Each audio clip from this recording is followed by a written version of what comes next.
Hello বন্ধুরা, সঞ্চিতার আরও একটি ব্লগে তোমাদের সকলকে স্বাগত জানাই। আশা করছি তোমরা অনেক ভালো আছো।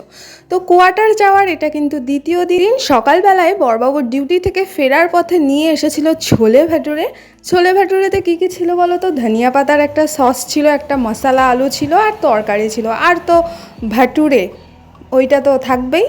তার আগে চলো প্রথমে চা করে নিই। চা করে নিয়ে কিন্তু সবাইকে দিয়ে নিয়ে আমি এদিকে চা আর বিস্কুটটা খেয়ে নিলাম, কারণ চা যদি না খাই মাথা যন্ত্রণা এখন থেকেই শুরু হয়ে যাবে আর সারা দিনটা একদম বাজেভাবে যাবে। তো এই দেখো, এখানে কিন্তু বড়বাবু আবারও ডিউটিতে বেরোবে, ওর জন্য ওকে আমি প্লেটটা সুন্দর করে সাজিয়ে দিচ্ছি ছোলে ভাটুরে। প্রথমে ছোলে ভাটুরেটা দেখতে অতটা ভালো ছিল না, আমি বলছি এই বাবা এটা আবার কেমন। সেকেন্ড ছোলে ভাটুরেটা একটু এইরকম আকৃতির ছিল, আমি ওকে বলছিলাম আর হাসছিলাম। আর এখানে না একটা তরকারি, মানে ছোলে ভাটুরেতে যে ছোলে, ওটা আমার ঠিক পছন্দ হয় না। তাছাড়া পেঁয়াজ, এই দেখো প্লেটটা ঠিক এইরকম ছিল, দেখতে কিন্তু ভালো লাগছিলো। ওদের কাছে তো খুবই ভালো লেগেছে, আমার কাছে অতটা ভালো লাগেনি, কারণ আমি বাঙালি মানুষ, লুচি আলুর দম খাওয়া পাবলিক, ঠিক আছে। তো ওদের খাওয়া দাওয়া কমপ্লিট করে নিয়ে আমি এদিকে স্নান টান করে পুজো দিয়ে নিলাম। পুজো দিয়ে নিয়ে এই যে আমি একটুখানি নিয়ে বসেছি, আমি পুরোটা খেতেও পারিনি।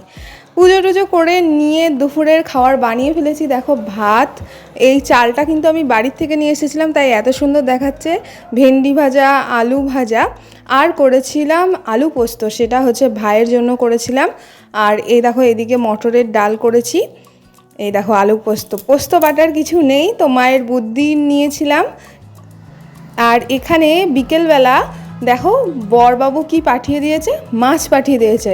এখানে না মাছ হচ্ছে, এই মাছগুলো কেটে দেয় না, তাছাড়া বড় বড় যখন মাছ নেওয়া হয় সেগুলো কেটে দেয়। তো আমাকে দেওরবাবু অনেক হেল্প করেছে, দেওরবাবুই কেটে দিল, কারণ যে বটিটা এনেছিলাম ওই বটিটা তো ধার ছিল না, ওই সব কিছু করে দিল। এবারও আমাকে মাছটা কেটে ধরিয়ে দিল, আমি মাছটা পরিষ্কার পরিচ্ছন্ন করে নিয়ে এই দেখো একদম টাটকা জ্যান্ত মাছ, টেস্টই আলাদা। তো এতে লবণ হলুদ মাখিয়ে আমি ভেজে নেব। এখানে এসে ভাবতেই পারিনি যে সেকেন্ড দিন মাছ খাবো। আমি ভাবছিলাম যে মাছ পাবো কি পাবো না। তো ফট করে যখন ফোন করলো ভাইকে যে এই মাছ নিয়ে যা, মানে আমি তো জানতাম না, আমি সারপ্রাইজ হয়ে গেছি। মাছ নিয়ে এসছে, আমি বলছি এই বাবা এটা এখন আমি কি করে কাটবো, আঁশ ছাড়াবো কি করে, আমার কাছে তো কিছুই নেই। তো দেওরবাবু বলছে কোনো টেনশন নেওয়ার নেই, আমি আছি, চাকু আছে, চাকু দিয়ে আঁশটা ছাড়ালো আর বটি দিয়ে কাটলো। আর মাছের যে সাইডের ডানাগুলো থাকে না, ওইগুলো না বটিতে কাটছিল না, ওই জন্য যে কাইচি ছিল কাইচি দিয়ে কেটেছি। কাইচি দিয়ে ভালো কাটছিল না, বরং কাইচির ধারটাই নষ্ট হয়ে গেছে আমার নতুন কাইচির। তো ঠিক আছে, এখানে সরষের তেল দিয়ে দিলাম কড়াইয়ে। এবার মাছটা আমি সুন্দর করে রান্না করব, বাড়িতে যেভাবে আলু দিয়ে মাছের ঝোল রান্না করি ঠিক সেইভাবেই। মাছটা কিন্তু কি মাছ নাম জানি না, রুই মাছের মতন খেতে লাগলো, কিন্তু দেখতে অনেকটা তেলাপিয়া মাছের মতন লাগছে। আমি আমার মাকে পাঠিয়েছিলাম, মা বলছে এটা তো তেলাপিয়া মাছ। আমি বলছি না গো, রুই মাছ, মানে আমেরিকান রুইয়ের মতন দেখতে।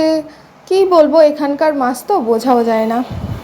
তো এদিকে মাছ ভাজা হোক, আর এইদিকে আমি কাটাকুটি করে নিই, টমেটো কেটে নিই, রসুন পেঁয়াজ যা যা লাগবে। দেখো এখানে একটা মশলা করে রেখেছি, গুঁড়ো মশলা, ধনিয়া আর লঙ্কার গুঁড়ো আর জিরে গুঁড়ো একসাথে মিক্স করে রেখেছি। আর এই যে মাছের মাথাটাও কিন্তু সুন্দর করে কেটে দিয়েছে দেওরবাবু।